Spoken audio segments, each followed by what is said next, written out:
द्रौपदी मुर्मू देश की पहली आदिवासी महिला राष्ट्रपति बन चुकी हैं। विपक्ष में रहने के बाद भी मायावती ने भारतीय जनता पार्टी की अगुवाई वाली एनडीए की उम्मीदवार द्रौपदी मुर्मू का समर्थन किया था। बहुजन समाज पार्टी की राष्ट्रीय अध्यक्ष और उत्तर प्रदेश की पूर्व मुख्यमंत्री मायावती ने राष्ट्रपति चुनाव में एनडीए की प्रत्याशी द्रौपदी मुर्मू को ये कहकर समर्थन दिया था कि उनकी पार्टी और उसकी नीतियां हमेशा से आदिवासी समर्थक रही हैं, जिसके बाद सवाल ये उठने लगा कि क्या आने वाले दिनों में मायावती ऐसे ही बीजेपी का समर्थन करती रहेंगी या फिर मायावती पर दबाव बनाने के लिए भाजपा कोई नया कार्ड खेल सकती है, आदिवासी कार्ड के बाद में कोई नया कार्ड।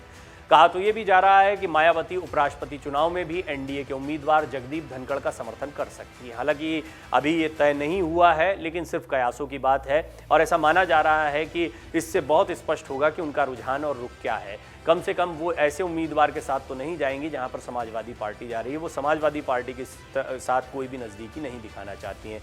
इस वक्त उनका मेन टारगेट समाजवादी पार्टी ज़्यादा दिखाई देती है बजाय बीजेपी के। चर्चा तो इस बात की भी चल रही है कि यूपी में बीजेपी का प्रदेश अध्यक्ष भी दलित हो सकता है। मायावती दलितों की बड़ी नेता हैं, इसलिए बीएसपी प्रमुख का समर्थन हासिल करने के लिए बीजेपी राज्य में किसी दलित को प्रदेश अध्यक्ष बनाकर बड़ा कार्ड खेल सकती है। राजनीतिक विश्लेषकों की माने तो मायावती एक बड़े वर्ग के बीच खुद को दलित और आदिवासी समाज के हितैषी के रूप में अपनी छवि बनाए रखना चाहती है। बसपा यूपी के साथ साथ उत्तराखंड, झारखंड और अन्य राज्यों में भी किस्मत आजमाती रही है। इन इलाकों में पार्टी अपनी अलग छवि के साथ साल 2024 के लोकसभा चुनाव में उतरने की रणनीति बना रही है। द्रौपदी मुर्मू को समर्थन का ऐलान करते हुए मायावती ने कहा भी कि हमारी पार्टी ने आदिवासी समाज को अपने मूवमेंट का खास हिस्सा मानते हुए द्रौपदी मुर्मू को राष्ट्रपति पद के लिए अपना समर्थन देने का फैसला लिया है। हालांकि यूपी चुनाव 2022 के बाद अखिलेश यादव ने मायावती पर भाजपा को समर्थन देने के आरोप भी लगाए थे। बीजेपी की बी टीम होने के आरोप बीएसपी पर कई बार लगते रहे हैं, खास तौर पर 2022 के विधानसभा चुनाव के बाद और आजमगढ़ में जो हुआ। अभी हाल ही में हुए आजमगढ़ लोकसभा उपचुनाव में बसपा प्रत्याशी शाह आलम गुड्डू जमाली तीसरे स्थान पर रहे थे।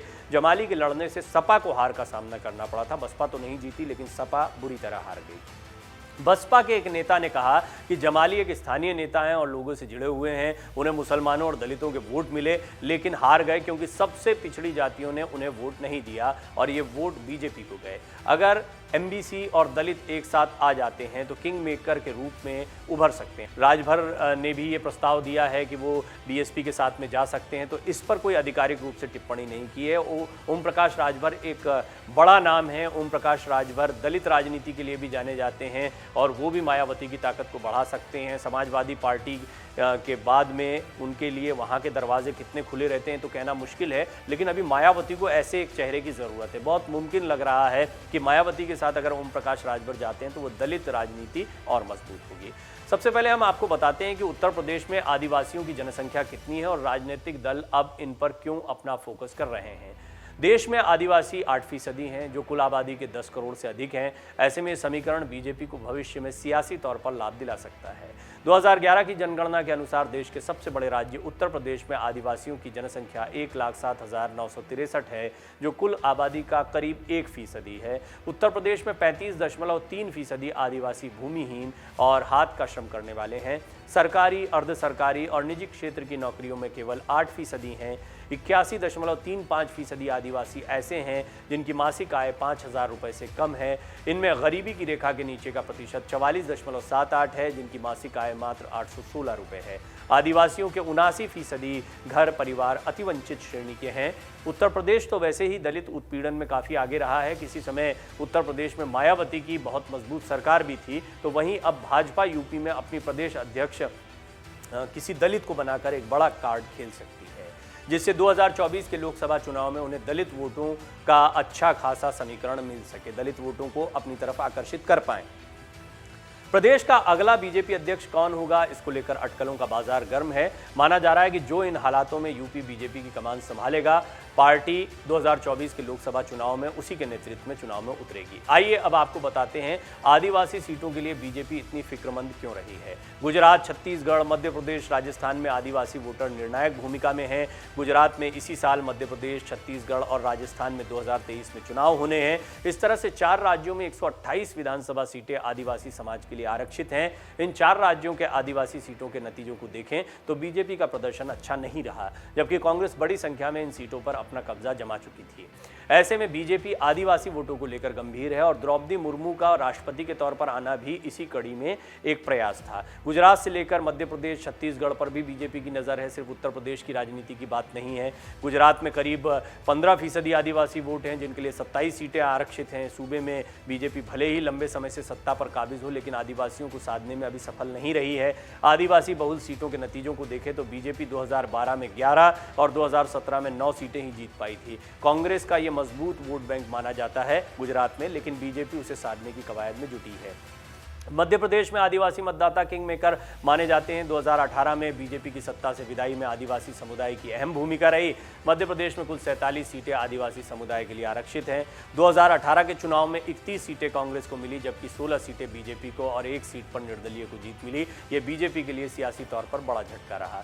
छत्तीसगढ़ की 90 में से 29 सीटें आदिवासी बहुल इलाकों से हैं, जो उनके लिए आरक्षित हैं। बीजेपी आदिवासी वोटों के भरोसे सूबे की सत्ता में 15 साल तक बनी रही, लेकिन 2018 के चुनाव में आदिवासियों ने बीजेपी को सिरे से नकार दिया। आदिवासी सुरक्षित 29 विधानसभा सीटों से बीजेपी को महज 3 सीटें मिली थी, जबकि कांग्रेस को 25 सीटें मिली थीं और 1 सीट पर अजीत जोगी जीतने में कामयाब रहे थे, जिसे कांग्रेस ने उनके निधन के बाद जीत लिया था। इसी तरह राजस्थान की बात करें तो कुल 200 विधानसभा सीटों में से 25 सीटें अनुसूचित जनजाति के लिए आरक्षित हैं। 2018 चुनाव में इनमें से कांग्रेस को 12, बीजेपी को 9, बीटीपी को 2 और निर्दलीय की 2 सीटें जीती हैं। यहाँ से राजस्थान के आदिवासी बेल्ट में बीजेपी की मजबूत पकड़ रही है, लेकिन 2018 में कांग्रेस सेंधमारी लगाने में कामयाब रही थी। इस तरह से गुजरात में इस साल और मध्य प्रदेश, छत्तीसगढ़, राजस्थान में अगले साल चुनाव हैं, जहां कुल 101 विधानसभा सीटें आदिवासियों के लिए रिजर्व हैं। माना जा रहा है कि इसी के चलते बीजेपी ने आदिवासी दांव चला है। अब जानते हैं झारखंड में कैसा है आदिवासियों का समीकरण। वहीं झारखंड में आदिवासी बीजेपी को सिर आंखों पर बैठाकर रखते हैं, लेकिन हालात बदल गए हैं। 2019 के विधानसभा चुनाव में बीजेपी का ये दुर्ग पूरी तरह से दरक गया है। झारखंड की कुल 81 विधानसभा सीटों में से 28 सीटें आदिवासी समुदाय के लिए आरक्षित हैं। इन 28 सीटों में से बीजेपी को महज 3 सीटें मिली हैं और बाकी 25 सीटों पर विपक्षी दलों को जीत मिली है। इनमें झारखंड मुक्ति मोर्चा को 19, कांग्रेस को 5 और जेवीएम ने 1 आदिवासी सीट पर जीत दर्ज की है। इसी के बाद से बीजेपी झारखंड में आदिवासी वोटों को सहेजने में जुटी है। महाराष्ट्र में लोकसभा की 4 और विधानसभा की 25 सीटें हैं। आदिवासियों के लिए आरक्षित हैं ये सीटें। ओडिशा में लोकसभा की 5 और विधानसभा की 28 सीटें हैं, एसटी के लिए आरक्षित हैं। इसके अलावा पूर्वोत्तर के राज्यों में ज़्यादातर सीटें आदिवासी समुदायों के लिए आरक्षित हैं। बीजेपी इसी सारे समीकरण को देखते हुए आदिवासी बेल्ट में अपनी सियासी पकड़ को मजबूत करने की कवायद में जुटी हुई है।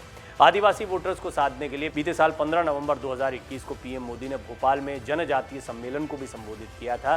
पीएम मोदी ने बिरसा मुंडा की जयंती पर संसद में प्रतिमा पर माल्यार्पण भी किया था। जनजातीय गौरव दिवस मनाने का ऐलान भी किया था। इसी साल पिछले महीने गुजरात के दाहोद में मोदी ने आदिवासी सम्मेलन में हिस्सा भी लिया था। तो राजस्थान के डूंगरपुर में गृह मंत्री अमित शाह आदिवासियों के बीच में थे। बहरहाल ये पूरी राजनीति है जो बीजेपी इस वक्त कर रही है। द्रौपदी मुर्मू का कैंडिडेचर हो या इसके बाद में बीजेपी में अब दलित चेहरे को बीजेपी प्रदेश अध्यक्ष के तौर पर रखने की बातें चलना हो या इस तरह के कयास लगना हो, ये शोर इशारा करता है कि दलित और आदिवासी समाज इन दोनों को साधने में बीजेपी जुटी हुई है।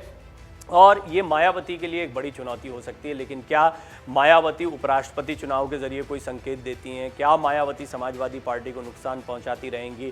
क्या उनकी ताकत अपने दम पर इतनी बड़ी हो जाएगी कि वो समाजवादी पार्टी से आगे निकलकर बीजेपी को टक्कर दे पाएँ? ये कुछ ऐसे सवाल हैं जो बरकरार रहेंगे और आने वाले समय में या फिर चुनाव के बाद ही इनके जवाब मिल पाए। डाउनलोड करें अमर उजाला ऐप और पाएं खबरें लगातार।